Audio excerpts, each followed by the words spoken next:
Shalom Aleichem, peace be unto you. And once again, I am so glad to tell. Well, today we're going to talk about in-rem, okay?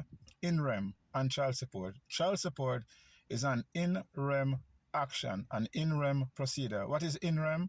In layman terms, it just means for property only, okay? Because what that means is under Title 4D, okay? The Title 4D child support is not illegal by itself.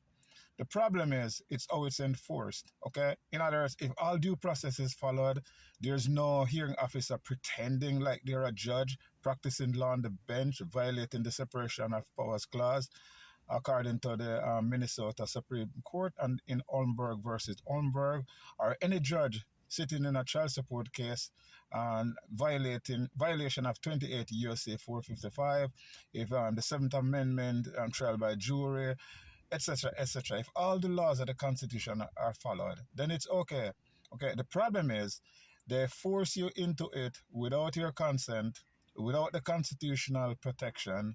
All your rights and safeguards are totally disregarded, and then the outcome is always predetermined from the beginning. That's the determination that the Black's Law Dictionary claim that is what's known as a kangaroo court. Okay, so yeah, child support is an in-rem action for property only.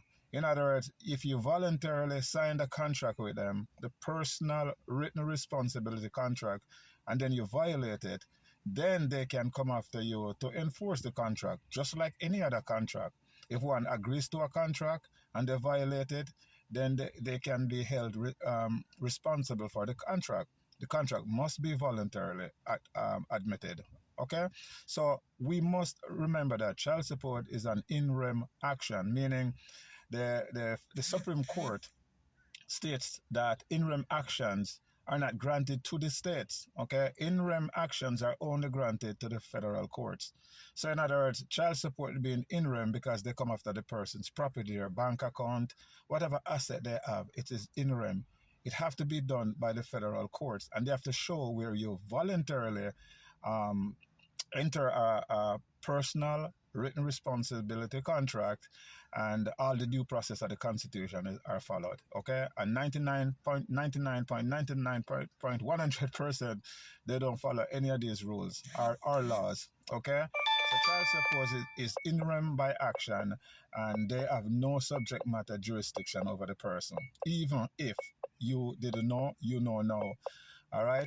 So remember, it's an in-rem procedure. In our total child support defense package, we have all of these things explained. So if you want to learn more about everything concerning child support, then get that back at us, okay? So until then, Shalom Aleichem and peace be unto you.